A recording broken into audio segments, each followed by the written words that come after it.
तो एक बड़ी खबर सबसे पहले आपको अजमेर से बता दें, जहां पर आग का तांडव देखने को मिला है। खाद बीज के गोदाम में भीषण आग लग गई है। लाखों का सामान यहां पर जलकर खाक हो गया है। कड़ी मशक्कत के बाद आग पर काबू पाया गया है। आग के कारणों का अभी पता नहीं चल सका है।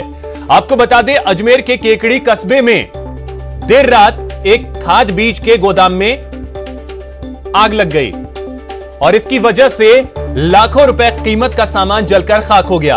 बाद में दमकल की टीम मौके पर पहुंची और आग पर काबू पाया गया। जानकारी के मुताबिक जयपुर रोड पर सिंगोदिया ट्रेडर्स नाम से खाद बीज का गोदाम है जिसमें आग लगी। दीपक हमारे सहयोगी अधिक जानकारी के साथ जुड़ गए। दीपक, आग पर तो काबू पा लिया गया है, नुकसान क्या हुआ है, साथ ही आग के कारणों का पता चल पाया है? जी बिल्कुल, आग के कारणों का फिलहाल अभी पता नहीं चल पाया है और जहां तक आग में जो नुकसान हुआ है उसमें लगभग 5 से 10 लाख रुपए के बीच का ये नुकसान बताया जा रहा है। इसमें हम बता दें कि ये जो आग थी ये कल देर रात लगी थी और जो गोदाम है वो केकड़ी कस्बे के जयपुर रोड पर स्थित है, जहां पर ये गोदाम 2 मंजिला है। दूसरी मंजिल पर खाद बीज का सामान पड़ा था लाखों रुपए कीमत का, जहां पर अचानक आग लग गई और देखते ही देखते आग की लपटें दूसरी मंजिल से बाहर निकलने लगी। तब जो आसपास क्षेत्र में लोग रहते हैं उनमें अफरा तफरी का माहौल हो गया और तुरंत दमकल और पुलिस विभाग को सूचना दी गई। बाद में जो दमकल की 2 गाड़ियां मौके पर पहुंची और उन्होंने कड़ी मशक्कत के बाद आग पर काबू पाया गया है। बताया जा रहा है कि जब आग लगी थी उसकी थोड़ी सी देर पहले ही जो गोदाम मालिक है पदम सिंगोदिया, वो गोदाम के शटर डाउन कर ताला लगाकर घर पहुंचे ही थे और उसके तुरंत बाद ही आग जो गोदाम है उसमें आग लग गई। बताया जा रहा है कि पास के अंदर कोई कचरे का ढेर था, उसमें उसको जलाया जा रहा था और शायद उसी की चिंगारी उठकर गोदाम में। चलिए, बिल्कुल, बहुत शुक्रिया दीपक आपका तमाम जानकारी के लिए।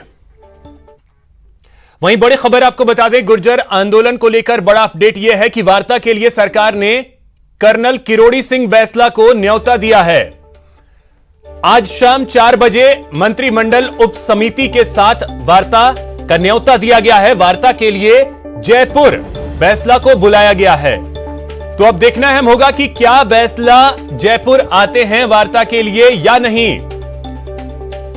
फिलहाल गुर्जर आंदोलन को लेकर बड़ा अपडेट यह है क्योंकि 1 नवंबर से आंदोलन की चेतावनी गुर्जर नेता कर्नल किरोड़ी सिंह बैंसला के पुत्र विजय बैंसला ने दे दी है कि अगर मांगे पूरी नहीं हुई तो फिर सड़क जाम किया जाएगा। और अब ऐसे में सरकार पूरी तरीके से अलर्ट मोड पर आ गई है। गोवर्धन हमारे सहयोगी अधिक जानकारी के साथ जुड़ गए। गोवर्धन, क्या जानकारी है? सरकार ने तो वार्ता के लिए न्योता दिया है, न्योता स्वीकार हुआ है या नहीं? देखिए, सरकार ने की तरफ से मंत्रिमंडलीय उप समिति ने कल ही गुर्जर आरक्षण संघर्ष समिति को 4 बजे जयपुर आने का न्योता दिया था और उन्हें वार्ता के लिए उनकी जो भी डिमांड थी उनके लिए बुलाने के लिए। चलिए, बिल्कुल, बहुत शुक्रिया गोवर्धन। तस्वीरें इस वक्त सीधी हम अपने दर्शकों को दिखा दें। परिवहन मंत्री प्रताप सिंह खाचरियावास इस वक्त वोट डालने के लिए पहुंचे हैं।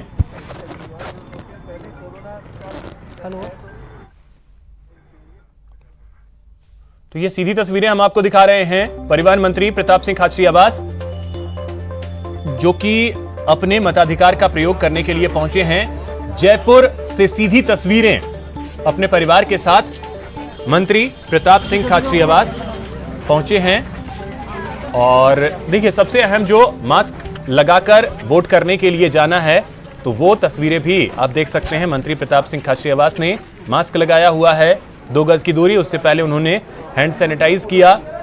तो ये बेहद अहम है रेडी कि तमाम जो गाइडलाइंस हैं कोरोना के उनका पालन करते हुए अपने मताधिकार का प्रयोग लोग करें। इससे एक मैसेज भी लोगों के बीच जाएगा कि मंत्री खुद तमाम कोरोना गाइडलाइंस का पालन कर रहे हैं और उसके बाद वोट डालने के लिए ये देखिए हैंड सैनिटाइज करते हुए खाचरियावास। तो ये बेहद अहम है क्योंकि इस बार का चुनाव जो है वो कई मायनों में बिल्कुल अलग है आज तक जितने चुनाव हुए हैं उससे। और यही वजह है कि तमाम जो कोरोना के गाइडलाइंस हैं उसका पालन यहां पर किया जा रहा है, तमाम बूथों पर इसका पालन किया जा रहा है। तस्वीरें जो हम आपको दिखा रहे हैं ये जयपुर से सीधी तस्वीर है जहां पर परिवहन मंत्री प्रताप सिंह खाचरियावास अपने परिवार के साथ वोट डालने के लिए पहुंचे हैं।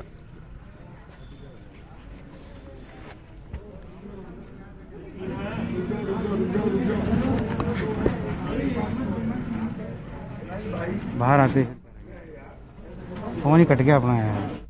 तो प्रदेश के 3 शहरों के 3 निगमों में आज वोटिंग की प्रक्रिया चल रही है। सुबह 7:30 पर वोटिंग की प्रक्रिया शुरू हुई है और उसके बाद से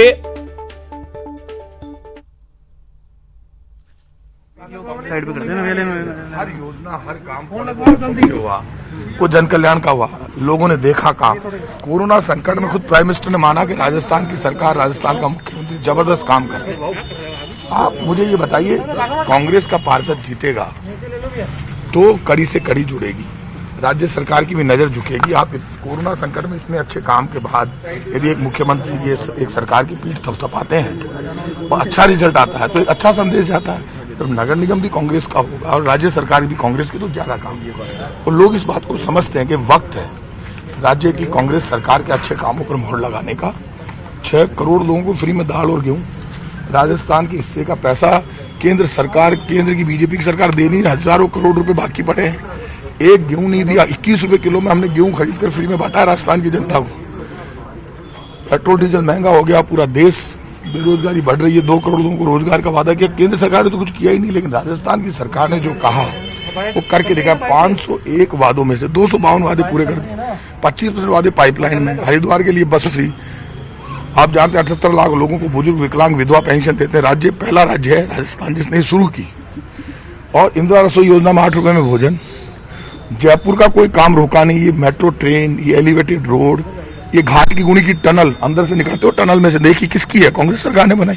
ये रामनिवास बाग की पार्किंग, जेल एंड मार्ग, बरामदे, ये जितना जयपुर का डेवलपमेंट है, हम हिंदू, मुसलमान, सिख, ईसाई मिलकर पूरा देश हिंदुस्तान बनता, तिरंगा मजबूत होता है। तो सरकारों की कामकाज का मूल्यांकन सर, वोटिंग जो है, देखिए हम हमारे विकास के मुद्दे पर वोट मांग रहे हैं और सरकारों के कामकाज का मूल्यांकन कितना होगा, कैसा होगा, वो रिजल्ट बताएगा। लेकिन ये मानकर चलिए, मुझे पक्की उम्मीद है जयपुर में हेरिटेज और ग्रेटर दोनों में हम जीतेंगे।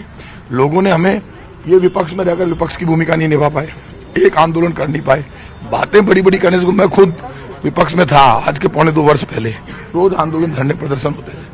कहाँ है ये बीजेपी? अच्छा, बीजेपी ने जो एक विजन डॉक्यूमेंट निकाला उसमें वो कह रहे हैं हम बिजली के बिल माफ कर दें। आप कौन है? आप तो विपक्ष में हैं। वो झूठ, इनके ऊपर तो मुकदमा दर्ज होना चाहिए बीजेपी वालों पर। तो आप ये कैसे कह सकते हैं? ये राज्य सरकार, जो राज्य सरकार की पावर, आप विपक्ष में बैठे हो, वो पावर आप अपने नाम से जारी कर रहे हो, मतलब आप मतदाता को भ्रमित कर रहे हो। तो इसके ऊपर मुकदमा दर्ज होना चाहिए। क्या किसी भी पार्टी को जो विपक्ष में, उसको सरकार के लेवल की बात करने का हक है क्या? कि हम वो अभी कह दे बीजेपी का हम तो हर घर पे, वैसे कहा था ना 15 लाख हर आदमी को मिल जाएंगे, अच्छे दिन आएंगे, वैसी बात कर दी। अब ये तो कल कह देंगे हम तो 15 लाख रुपए दे देंगे राजस्थान में हर आदमी को, दे कहां से देंगे? तो फिर गायब हो जाएंगे। तो इनका झूठ तो पकड़ा गया और झूठ इनका पूरे देश ने देखा है। संपत्ति यदि किसी की बड़ी है तो किसकी बड़ी? उद्योगपति होगी। गरीब दुखी है, बेरोजगार दुखी है। और मैं उम्मीद कर रहा हूं, लोगों से हाथ जोड़कर रिक्वेस्ट करूंगा, राजस्थान के विकास के लिए, राजस्थान की मजबूती के लिए, कॉलोनियों के आधारभूत विकास के लिए। अब जयपुर में हमने बहुत बड़ी बात कही है, अपराध बढ़ रहे हैं, सब जगह कैमरे लगेंगे, सीसीटीवी कैमरे जयपुर की हर गली में। जयपुर, कोटा, जोधपुर में कांग्रेस जीतेगी। कांग्रेस की गहलोत सरकार के प्रतिनिधि कांग्रेस के बैनर पर जीतेंगे हाथ से, तो उनको काम करना पड़ेगा, झुकना पड़ेगा। मुख्यमंत्री आपका, मंत्री आपका, बहाना नहीं हो सकता। यदि बीजेपी वाले जीत गए तो कहेंगे हमारी चलती नहीं है, हम काम कहां से कराएं, सरकार हमारी है ही नहीं। नगर निगम को कोई अधिकार है क्या डायरेक्ट, बिना राज्य सरकार के? इन्होंने कह दिया नगर निगम डायरेक्ट बात करेगी केंद्र सरकार से, ऐसा कभी होता है क्या? इसलिए झूठ नहीं बोलना चाहिए, सच बोल। बाकी जो खड़े हुए परेशानी बन सकते हैं, लग रहा है। अब कहीं परेशानी को नहीं, अभी वोट डल जाएंगे, सब हाथ के निशान का बटन दबाएंगे, कांग्रेस जीतेगी। और ये मानकर चलिए कि राजस्थान की सरकार के काम पर मोहर लगेगी। जयपुर नगर निगम में हेरिटेज और ग्रेटर दोनों में हम जीतेंगे। जनता का समर्थन हमारे साथ है और ये वादा है। जयपुर में ना कोई खड्डा रहेगा, ना कोई सड़क बाकी रहेगी, ना सीवरेज। जयपुर में जब अगली बार हम 2023 में विधानसभा चुनाव लड़ने जाएंगे, तब ये मेरी गारंटी, एक आदमी ये नहीं कहेगा कि जयपुर के इस विधानसभा क्षेत्र में सड़क बाकी है, खड्डा या सीवरेज बाकी है। राजस्थान की ये जयपुर ऐसी विधानसभा क्षेत्रों के 8 विधानसभा क्षेत्रों से नगर निगम बना है जयपुर का। ग्रेटर और ये दोनों, एक सड़क बाकी नहीं रहेगी, कोई सीवरेज बाकी नहीं रहेगी, कोई गली मोहल्ला नहीं बचेगा जहाँ सीसीटीवी कैमरे नहीं लगे। सब काम जो जनता चाहती है वो पूरा होगा, ये हमारी जिम्मेदारी है। जैसे मेट्रो ट्रेन चलाकर जयपुर को वर्ल्ड लेवल का शहर बनाया कांग्रेस पार्टी ने, घाटी रोड में टनल लाकर वर्ल्ड लेवल का शहर बनाया, वैसे ही जबरदस्त काम होगा। मैं लोगों से अपील करूंगा, ज्यादा से ज्यादा कांग्रेस को वोट करो, इनके झूठे वादों पर मत आओ, ये वैसे ही झूठे हैं। इन्होंने ही कहा था अब वो नहीं पेट्रोल डीजल की मार, अब की बार मोदी सरकार। पेट्रोल डीजल आजादी के बाद पहली बार इतना महंगा। तो आप सुन रहे थे परिवहन मंत्री प्रताप सिंह खाचरियावास को, जो कि वोट डालने के लिए पोलिंग स्टेशन पे पहुंचे हैं और इस दौरान उन्होंने जीत का भी दावा किया है। अब चलते हैं कोटा, हमारे सहयोगी शाकिर अली इस वक्त वहां से जुड़ रहे हैं। शाकिर, लगभग 2.5 घंटे 2 घंटे से 3 घंटे का वक्त अब पूरा होने जा रहा है। 3 घंटे के बाद कोटा की तस्वीर किस तरीके की अब देखने को मिल रही है? क्योंकि सुबह से ही हमने देखा कि लोग भारी संख्या में पहुंच रहे हैं। इस वक्त क्या तस्वीर वहां से?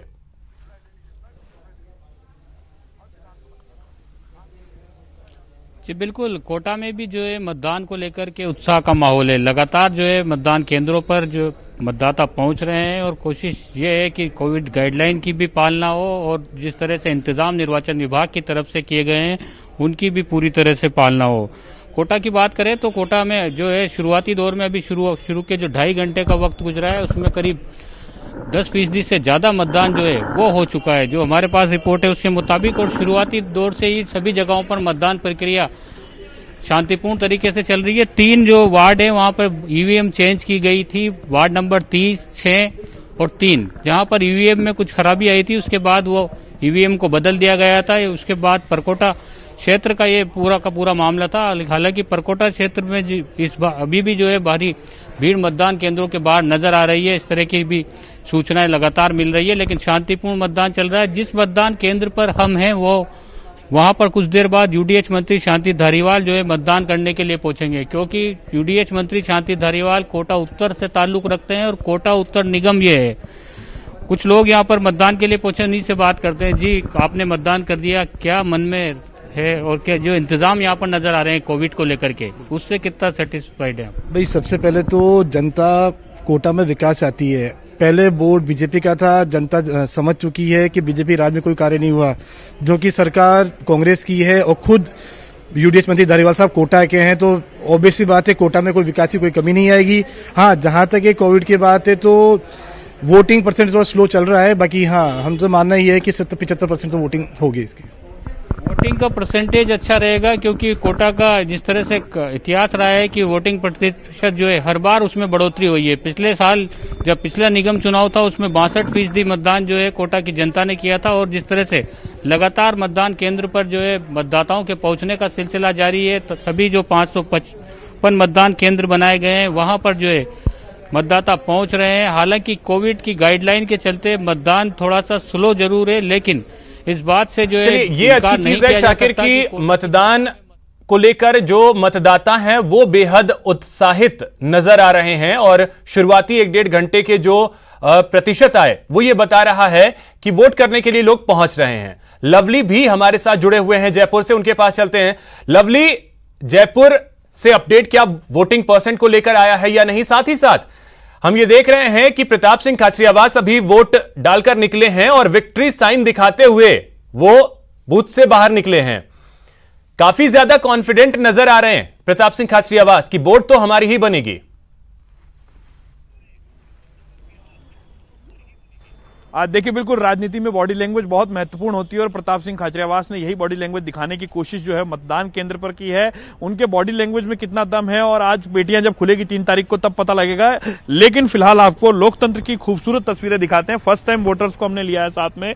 ये वो फर्स्ट टाइम वोटर्स हैं जो पहली बार अपने मताधिकार का प्रयोग करने आए हैं। इन्हें लोगों को बताया, इनके घर तक लोग पहुंचे कि मतदान आपको करना चाहिए और मतदान करने के लिए लोग यहाँ पर पहुंचे हैं। तमाम जो लोग हैं लगातार मतदान की प्रक्रिया जारी है। आप देखिए आधार कार्ड पर जो तस्वीर नजर आ रही है तन्मय खंडेलवाल की, जो वोट डालने आए हैं, ये तस्वीर शायद इनके बचपन की तस्वीर है। तन्मय से बात करते हैं, बड़ा रोचक किस्सा हम आपको दिखाने जा रहे हैं। इस आधार कार्ड के अंदर चित्र आप देख पा रहे हैं, बचपन का फोटो यहाँ पर लगा है, लेकिन बचपन से अब 18 साल की उम्र हो गई है, बालिग हुए और पहली बार मतदान किया। तन्मय, आपने पहली बार मतदान किया, कितना जोश उमंग और क्या सोच करके आप मतदान करने आए? क्या होता है वोट का अधिकार, आपको पता है?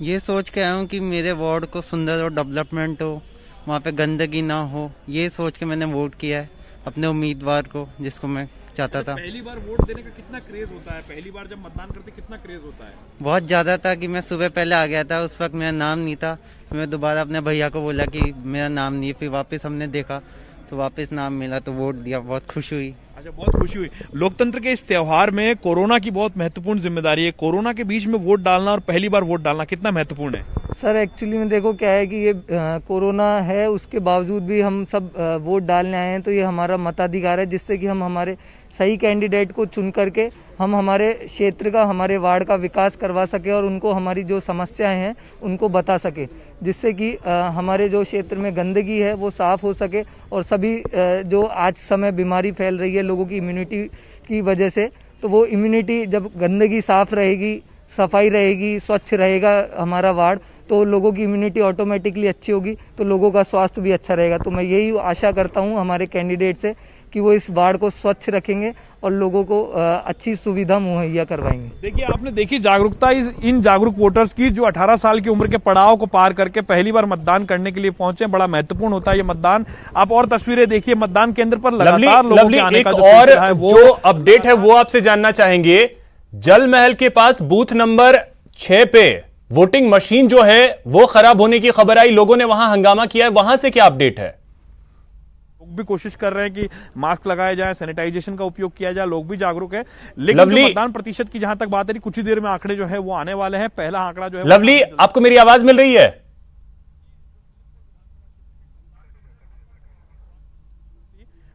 चलिए लवली से जुड़ेंगे और ये अपडेट भी जानेंगे कि आखिर लोगों ने वहां हंगामा किया है। ईवीएम मशीन में कुछ खराबी की बात सामने आई, जिसके बाद यहां पर जो वोटर्स हैं उन्होंने हंगामा किया है। पुलिस ने लोगों को समझा बुझाकर मामले को शांत करवाया है। बूथ नंबर 6 जल महल के पास वहां वोटिंग सेंटर पर हंगामे की खबर सामने आई, जहां पर बूथ नंबर 6 पर ईवीएम मशीन में कुछ खराबी आई, जिसकी वजह से लोगों ने यहां पर हंगामा किया है और पुलिस ने लोगों को समझा बुझाकर मामले को शांत करवाया है।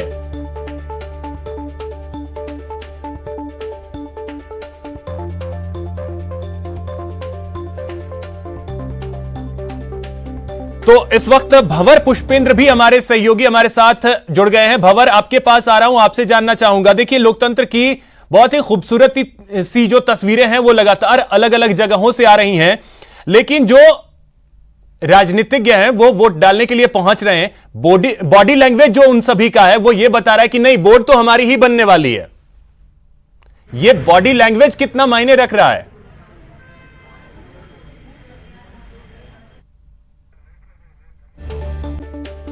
लगता है भंवर तक आवाज नहीं पहुंच पा रही है, लेकिन जोधपुर चलते हैं ललित के पास। ललित, आपके पास आ रहा हूं, आपसे जानना चाहूंगा कि देखिए लगभग 3 घंटे अब पूरे होने जा रहे हैं वोटिंग को।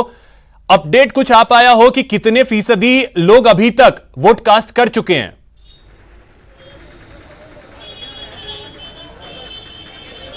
देखिए अभिषेक, अभी फिलहाल जो है आधिकारिक रूप से तो ऐसा नहीं आंकड़े आए हैं, लेकिन बताया जा रहा है कि करीब 3 घंटे में 20% मतदान हो चुका है। ये आंकड़े आधिकारिक रूप से इसकी पुष्टि नहीं है, लेकिन लंबी लंबी कतारें जरूर यहाँ पे लग चुकी हैं। मैं मुख्यमंत्री अशोक गहलोत का जो बूथ है वार्ड 57 में मौजूद हूँ और यहाँ पे लगातार लोग पहुँच रहे हैं। ये आदर्श मतदान केंद्र है, पुलिस यहाँ पहुँची है, डीसीपी यहाँ पहुँचे हैं और यहाँ लगातार जो है कानून सुरक्षा व्यवस्था की बात की जा रही है, सोशल डिस्टेंसिंग की पालना को लेकर पुलिस लगातार मशक्कत करती जा रही है।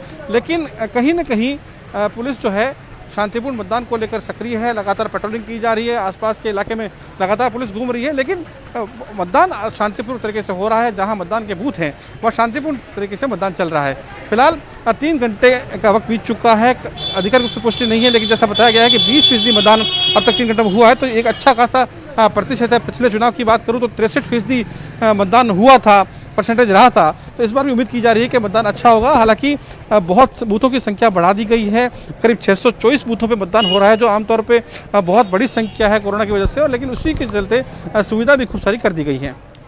बिल्कुल 20% के आसपास अगर शुरुआती घंटों में वोटिंग होती है तो ये अपने आप में एक अच्छा प्रतिशत माना जा सकता है और वोटरों में उत्साह जो है वो दिख रहा है, यानी कि जो कोशिशें की गई हैं निर्वाचन विभाग की तरफ से और सरकार की तरफ से, उसका असर जो है, अपील जो सरकार की तरफ से की गई है उसका असर दिख रहा है।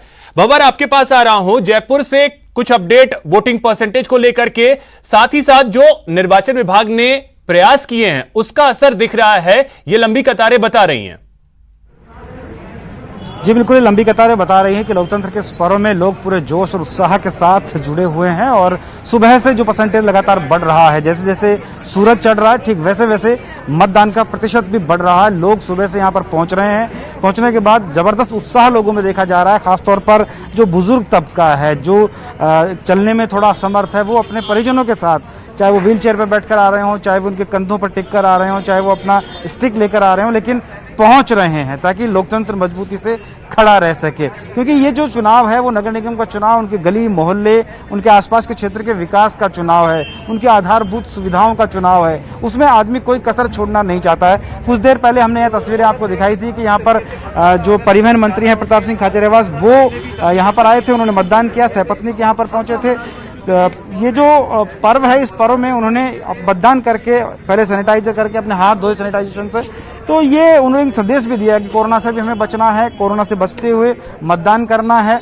और मतदान जो उन्होंने ये कहा कि कांग्रेस के लिए उन्होंने मतदान की अपील की, लेकिन मतदाता जो है वो अपने हिसाब से यहाँ पर मतदान कर रहा है। हालांकि लंबी कतारें जो हैं वो हैं, व्हील चेयर की जो व्यवस्था है वो यहाँ पर है। तो वो तमाम चीज़ें हैं जो एक मतदाता के लिए ज़रूरी हैं। एक मतदाता को परेशानी ना हो, मतदान के इस पर्व में कोई दिक्कत मतदाता को ना हो, उसकी पूरी कोशिश की जा रही है।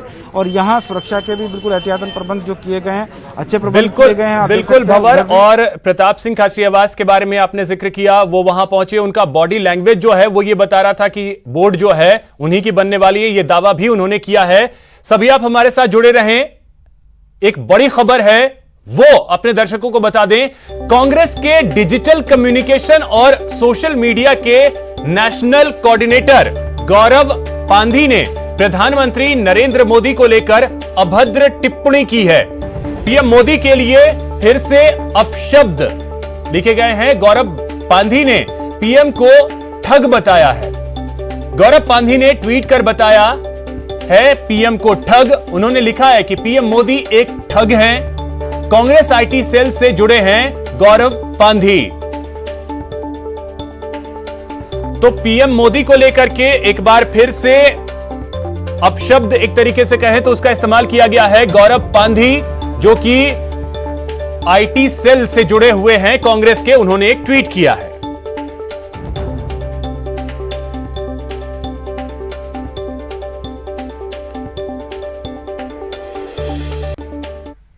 यहां रुकेंगे एक छोटे से ब्रेक के लिए।